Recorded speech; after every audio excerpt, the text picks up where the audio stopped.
আকাশবাণী আগরতলা স্থানীয় সংবাদ পড়ছি চন্দন লেখাপাল। এখনকার বিশেষ বিশেষ খবর হলো, রাজ্য সরকার নরসিংগড়স্থিত টিআইটিকে ত্রিপুরার সরকারি কারিগরি বিশ্ববিদ্যালয় এবং আগরতলার মহিলা মহাবিদ্যালয়কে ত্রিপুরা সরকারি মহিলা বিশ্ববিদ্যালয়ে উন্নীত করার সিদ্ধান্ত নিয়েছে। শিল্প বাণিজ্য মন্ত্রী শান্তনা চাকমা বলেছেন, আত্মনির্ভর ত্রিপুরা গড়ার ক্ষেত্রে প্রাকৃতিক রাবার চাষ গুরুত্বপূর্ণ ভূমিকা নিতে পারে। প্রধানমন্ত্রী নরেন্দ্র মোদী আজ পিএম কিষাণ প্রকল্পের 18,000 কোটি টাকার 21তম কিস্তি প্রদান করেছেন। কোচবিহার ট্রফি অনূর্ধ্ব 19 বছরের ক্রিকেটের 4 দিনের খেলায় হরিয়ানার বিরুদ্ধে লিড নিয়ে ত্রিপুরা ড্র করেছে। এবারে সংবাদ বিস্তারিত। রাজ্য সরকার নরসিংগড়স্থিত টিআইটিকে ত্রিপুরা সরকারি কারিগরি বিশ্ববিদ্যালয় এবং আগরতলার মহিলা মহাবিদ্যালয়কে ত্রিপুরা সরকারি মহিলা বিশ্ববিদ্যালয়ে উন্নীত করার সিদ্ধান্ত নিয়েছে। গতকাল রাজ্য মন্ত্রিসভার বৈঠকে সিদ্ধান্ত নেওয়া হয়। পর্যটন মন্ত্রী সুশান্ত চৌধুরী আজ সচিবালয়ে সাংবাদিকদের এই খবর জানিয়ে বলেন, মন্ত্রিসভার বৈঠকে সমবায় দপ্তরের অধীনে জেআরবিটির মাধ্যমে স্থির বেতনে অডিটর, ইনভেস্টিগেটর, স্ট্যাটিস্টিক্যাল ইনভেস্টিগেটরের 97টি শূন্যপদ, সমাজ কল্যাণ ও সমাজ শিক্ষা দপ্তরের অধীনে আইসিডিএস প্রকল্পে 28টি সুপারভাইজার পদ, নগর উন্নয়ন দপ্তরের অধীনে 14টি পদ সৃষ্টি করে তা পূরণের সিদ্ধান্ত নেওয়া হয়েছে। তাছাড়া ফিল্ম অ্যান্ড টেলিভিশন ইনস্টিটিউটে 8 জন ফ্যাকাল্টি মেম্বার এবং সহকারী স্টাফ নিয়োগ, 119টি নতুন অঙ্গনওয়াড়ি কেন্দ্র খোলা এবং সেই অঙ্গনওয়াড়ি কেন্দ্রগুলিতে প্রয়োজনীয় কর্মী নিয়োগের সিদ্ধান্ত নেওয়া হয়েছে। মন্ত্রী আরও জানান, অবসরপ্রাপ্ত সাংবাদিকদের পেনশনের অর্থরাশি বৃদ্ধি করার বিষয়ে রাজ্য সরকার শীঘ্রই সিদ্ধান্ত নেবে। শিল্প বাণিজ্য মন্ত্রী শান্তনা চাকমা বলেছেন, আত্মনির্ভর ত্রিপুরা গড়ার ক্ষেত্রে প্রাকৃতিক রাবার চাষ এক গুরুত্বপূর্ণ ভূমিকা নিতে পারে। আজ আগরতলার প্রজ্ঞা ভবনে রাবার বোর্ড আয়োজিত এম রুবে পারফর্মার অ্যাওয়ার্ড 2025 অনুষ্ঠানে তিনি এই কথা বলেন। তিনি বলেন, গ্রামীণ ত্রিপুরার আর্থসামাজিক মানোন্নয়নে রাজ্য সরকার রাবার উৎপাদনে অগ্রাধিকার দিচ্ছে। গুণগত মানসম্পন্ন রাবার উৎপাদন, এর বাণিজ্যিক ব্যবহার ও শিল্পে ব্যবহারযোগ্য করে তুলতে কেন্দ্রীয় রাজ্য সরকার যৌথ প্রয়াস নিয়েছে। শিল্পমন্ত্রী বলেন, মুখ্যমন্ত্রী রাবার মিশনের আওতায় গত এক বছরে রাজ্যে প্রায় 70,000 হেক্টর জমি রাবার চাষের আওতায় আনা হয়েছে। এই প্রকল্পে 5 বছরে 30,000 নতুন রাবার বাগান করার পরিকল্পনা রয়েছে।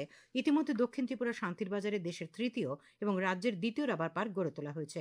অনুষ্ঠানে রাবার বোর্ডের নির্বাহী অধিকর্তা এম বসন্ত গেসন বলেন, রাবার উৎপাদনের বিভিন্ন সমস্যা চ্যালেঞ্জ মোকাবেলায় কেন্দ্রীয় সরকার ও রাজ্য সরকার রাবার উৎপাদনকারীদের সাহায্য করছে।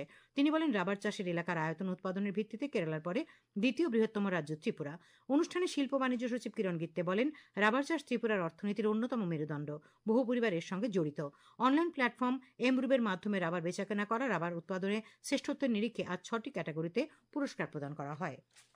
প্রাণী সম্পদ বিকাশ মন্ত্রী সুধাংশু দাসের পৌরোহিত্যে আজ আগরতলা এক পর্যালোচনা বৈঠক হয়। বৈঠকে রাজ্যে ডিম, দুধ, মাংস উৎপাদন বৃদ্ধি করা ও পশু পাখিদের সুরক্ষা ইত্যাদি বিষয়ে বিস্তারিত আলোচনা হয়। তাছাড়া চলতি অর্থবছর প্রাণী সম্পদ বিকাশ দপ্তরের গৃহীত বিভিন্ন প্রকল্প বাস্তবায়ন নিয়েও পর্যালোচনা করা হয়েছে। উপস্থিত ছিলেন প্রাণী সম্পদ বিকাশ দপ্তরের সচিব দীপা ডি নায়ার, দপ্তরের অধিকর্তা নীরজ কুমার চঞ্চল প্রমুখ। সাংসদ রাজীব ভট্টাচার্যের পৌরোহিত্যে আজ পশ্চিম ত্রিপুরা জেলা শাসকের কনফারেন্স হলে সাংসদ এলাকা উন্নয়ন প্রকল্প নিয়ে একটি পর্যালোচনা বৈঠক অনুষ্ঠিত হয়। উপস্থিত ছিলেন পশ্চিম ত্রিপুরা জেলার জেলাশাসক ডক্টর বিশাল কুমার এবং বিভিন্ন দপ্তরের আধিকারিকরা।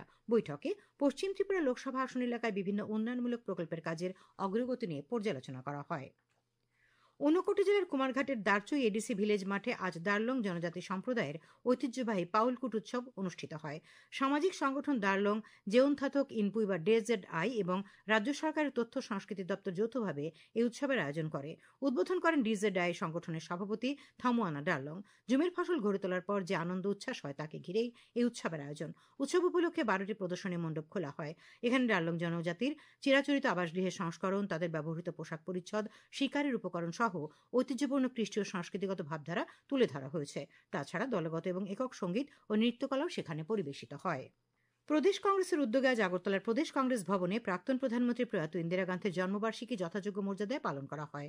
উপস্থিত ছিলেন প্রদেশ কংগ্রেস সভাপতি আশিস কুমার সাহা, বিধায়ক গোপাল রায়, প্রদেশ কংগ্রেসের মুখপাত্র প্রবীর চক্রবর্তী সহ অন্যান্য নেতৃবৃন্দ। ইন্দিরা গান্ধীর জীবনের বিভিন্ন দিক নিয়ে আলোচনা করেন প্রদেশ কংগ্রেস সভাপতি। পরে গান্ধীঘাটে গিয়ে নেতৃবৃন্দ ইন্দিরা গান্ধীর শহীদ বেদিতে শ্রদ্ধার্ঘ্য নিবেদন করেন। খবর প্রচারিত হচ্ছে আকাশবাণীর আগরতলা কেন্দ্র থেকে। প্রধানমন্ত্রী নরেন্দ্র মোদী আজ তামিলনাড়ুর কোয়েম্বাটোরে পিএম কিষাণ প্রকল্পের 18,000 কোটি টাকার 21তম কিস্তি প্রদান করেছেন। এর ফলে সারা দেশের 9 কোটি কৃষক উপকৃত হয়েছেন। প্রধানমন্ত্রী আজ কোয়েম্বাটোরের কোডিসিয়া ট্রেড ফেয়ার কমপ্লেক্সে দক্ষিণ ভারত প্রাকৃতিক কৃষি সম্মেলন 2025-এর উদ্বোধন করেন। ওই অনুষ্ঠানে ভাষণ দিতে গিয়ে শ্রী মোদী বলেন, গত 11 বছরে কৃষিক্ষেত্রে রূপান্তরমূলক সংস্কার সাধিত হয়েছে।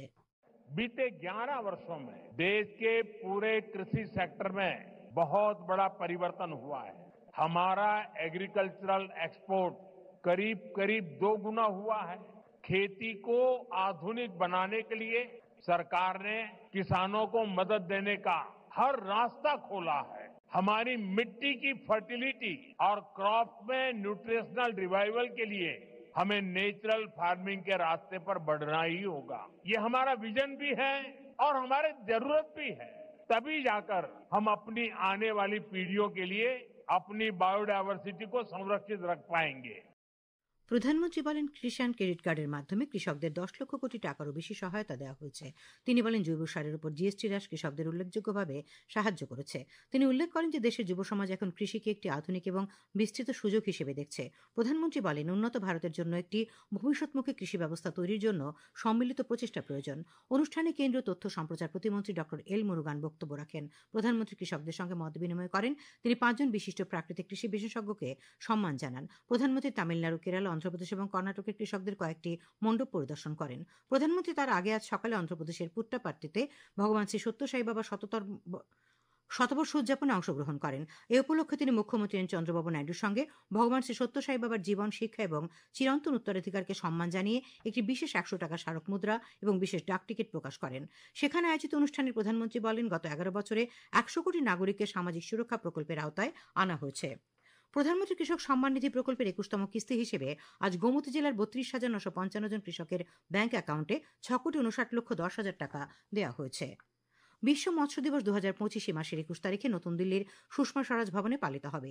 এই বছরের প্রতিপাদ্য হল ভারতের নীল রূপান্তর, সামুদ্রিক খাবার রপ্তানিতে মূল্য সংযোজন জোরদার করা। মৎস্য ও পশুপালন ও দুগ্ধ মন্ত্রক জানিয়েছে, এই অনুষ্ঠানে প্রায় 27টি দেশের প্রতিনিধিরা অংশ নেবেন, যা নীল অর্থনীতিতে দেশের ক্রমবর্ধমান বৈশ্বিক অংশীদারিত্বের উপর জোর দেবে। উচ্চশিক্ষা দপ্তরের মন্ত্রী কিশোর বর্মনের পৌরোহিত্যে আজ সোনামুড়ার বটতলীর ঐতিহ্যবাহী পৌষ সংক্রান্তি মেলা ও অদ্বৈত মল্লবর্মন মেলা 2026-এর প্রথম প্রস্তুতি বৈঠক অনুষ্ঠিত হয়। উপস্থিত ছিলেন বিধায়ক রামপদ জমাতিয়া, নলছড় পঞ্চায়েত সমিতির চেয়ারপারসন স্বপন কুমার দাস প্রমুখ। আজ আগরতলার সুকান্ত একাডেমিতে 3 দিনের 17তম Pulin Debbarma memorial all Tripura music সম্মেলন শুরু হয়েছে। উদ্বোধনী অনুষ্ঠানে উপস্থিত ছিলেন উচ্চশিক্ষা দপ্তরের অধিকর্তা অনিমেষ দেববর্মা, সচিন দেববর্মন মেমোরিয়াল সরকারি মিউজিক কলেজের ভারপ্রাপ্ত অধ্যাপিকা ডক্টর মনিকা দাস প্রমুখ। ডক্টর দাস জানান, 3 দিনের সম্মেলনে রাজ্যের 380 জন শিল্পী গান, নাচ সহ বিভিন্ন সাংস্কৃতিক কর্মসূচিতে অংশ নেবেন। সম্মেলনে আগামীকাল যোগ দেবেন দিল্লির বিশিষ্ট শাস্ত্রীয় সঙ্গীত শিল্পী উমা গার্গ। খেলার খবর। কোচবিহার ট্রফি অনূর্ধ্ব 19 বছরের ক্রিকেটের 4 দিনের খেলায় হরিয়ানার বিরুদ্ধে লিড নিয়ে ত্রিপুরা ড্র করেছে। ফলে এই ম্যাচ থেকে ত্রিপুরা 3 ও হরিয়ানা 1 পয়েন্ট পেয়েছে। এমবিবি স্টেডিয়ামে চতুর্থ তথা শেষ দিনে বিনা উইকেটে 28 রান থেকে খেলতে নেমে রাজ্য দল দ্বিতীয় ইনিংসে দিনের শেষে 6 উইকেট হারিয়ে 265 রান সংগ্রহ করে। দলের পক্ষে দিবাংশু দত্ত অপরাজিত 144 রান করে। তার আগে হরিয়ানার প্রথম ইনিংসের 172 রানের জবাবে রাজ্য দল প্রথম ইনিংসে 195 রান করেছিল। পিছিয়ে থেকে হরিয়ানা দ্বিতীয় ইনিংসে 7 উইকেটে 381 রানে সমাপ্তির ঘোষণা দেয়। ত্রিপুরা ফুটবল অ্যাসোসিয়েশন পরিচালিত মহিলাদের ঘরোয়া ফুটবলের সুপার লিগের খেলা আজ শুরু হয়েছে। উমাকান্ত মিনি স্টেডিয়ামে আসরের প্রথম ম্যাচে ত্রিপুরা স্পোর্টস স্কুল 1-0 গোলে বিশ্রামগঞ্জ প্লে সেন্টারকে হারিয়ে দেয়। পরে একই মাঠে ত্রিপুরা পুলিশ ও জম্পু জেলা প্লে সেন্টারের অপর খেলা গোলশূন্যভাবে ড্র হয়। আবহাওয়া। আগামীকাল আকাশ আংশিক মেঘাচ্ছন্ন থাকবে। সকালে হালকা থেকে মাঝারি কুয়াশা পড়ার সম্ভাবনা রয়েছে। আগামীকাল দিনের সর্বোচ্চ তাপমাত্রা 31 ডিগ্রি সেলসিয়াস এবং সর্বনিম্ন 17 ডিগ্রি সেলসিয়াসের কাছাকাছি থাকবে। আজ দিনের সর্বোচ্চ তাপমাত্রা ছিল 31.6 ডিগ্রি সেলসিয়াস এবং সর্বনিম্ন 17.4 ডিগ্রি সেলসিয়াস। শেষ করার আগে খবরের বিশেষ বিশেষ অংশগুলি আরেকবার। রাজ্য সরকার নরসিংগড়স্থিত টিআইটিকে ত্রিপুরা সরকারি কারিগরি বিশ্ববিদ্যালয় এবং আগরতলার মহিলা মহাবিদ্যালয়কে ত্রিপুরা সরকারি মহিলা বিশ্ববিদ্যালয়ে উন্নীত করার সিদ্ধান্ত নিয়েছে। শিল্প বাণিজ্য মন্ত্রী শান্তনা চাকমা বলেছেন, আত্মনির্ভর ত্রিপুরা গড়ার ক্ষেত্রে প্রাকৃতিক রাবার চাষ গুরুত্বপূর্ণ ভূমিকা নিতে পারে। প্রধানমন্ত্রী নরেন্দ্র মোদী আজ পিএম কিষাণ প্রকল্পের 18,000 কোটি টাকার 21তম কিস্তি প্রদান করেছেন। কোচবিহার ট্রফি অনূর্ধ্ব 19 বছরের ক্রিকেটের 4 দিনের খেলায় হরিয়ানার বিরুদ্ধে লিড নিয়ে ত্রিপুরা ড্র করেছে। স্থানীয় সংবাদ যেখানে শেষ হলো, পরবর্তী বাংলা স্থানীয় সংবাদ শোনা যাবে আগামীকাল সকাল 7:35 মিনিটে।